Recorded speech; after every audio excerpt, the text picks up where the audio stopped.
হামজাকে অনুসরণ করে বাফুফের ক্যাম্পে যোগ দিয়েছেন আরও ৩ প্রবাসী ফুটবলার। সামনে অনূর্ধ্ব-১৯ সাফ চ্যাম্পিয়নশিপ টুর্নামেন্ট উপলক্ষে ইংল্যান্ড থেকে এলমান মতিন ও ইতালি থেকে আব্দুল কাদের এবং দুবাই থেকে উজায়ের এসেছেন বাংলাদেশে।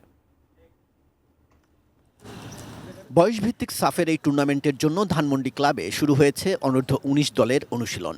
সেখানেই অনুশীলন করেছেন বাংলাদেশি বংশোদ্ভূত এই ৩ প্রবাসী ফুটবলার। ফামিদুলের মতো ইতালির চতুর্থ স্তরের ক্লাবে খেলেন কাদের। ফামিদুলের সঙ্গে যোগাযোগ নেই, কিন্তু সম্প্রতি তাকে ঘিরে দেশের ফুটবলে যে আলোচনার জন্ম হয়েছিল এবং হামজা চৌধুরীকে নিয়ে দেশের মানুষের ভালোবাসা দেখে অনুপ্রাণিত হয়েছেন কাদের।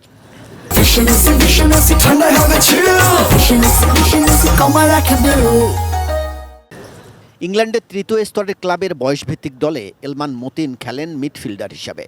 দুবাইয়ের একাডেমিতে বেড়ে ওঠা উজায়ের সামলান গোলপোস্ট। তাদের স্বপ্ন লাল সবুজের জার্সি গায়ে অবদান রাখার।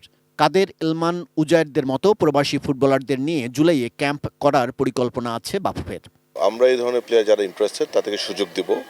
তারা তাদের যোগ্যতার ভিত্তিতে যদি মেইন স্কোয়াড কিংবা প্রাইমারি স্কোয়াডে টিকে, that is their call. June মাসের শেষ সপ্তাহে আশা করছি 30 জনের উপরে, তবে ন্যূনতম আমার মনে হয় অ্যাটলিস্ট 25 জন তো আসবেই। আমরা হাফ ডে কিংবা একদিনের ট্রায়াল করি, সো সেক্ষেত্রেও আমরা একটু ব্যতিক্রম আনছি। আমরা ইনশাল্লাহ 3 দিনের একটা ট্রায়াল সেশন করব। প্রবাসীদের টেকনিক্যাল জ্ঞান ভালোই লেগেছে ফেডারেশনের টেকনিক্যাল ডিরেক্টর সাইফুল বাড়ি টিটু ও কোচ গোলাম রব্বানী ছোটনের। ঢাকার আবহাওয়ায় অনুশীলন প্রথম খানিকটা চ্যালেঞ্জিং হলেও নিজেদের এরা দ্রুতই মানিয়ে নিতে পারবে বলে বিশ্বাস তাদের। সাব অনূর্ধ্ব-১৯ টুর্নামেন্টের জন্য বাফুফে প্রাথমিকভাবে ডেকেছে ৩৫ জন ফুটবলারকে।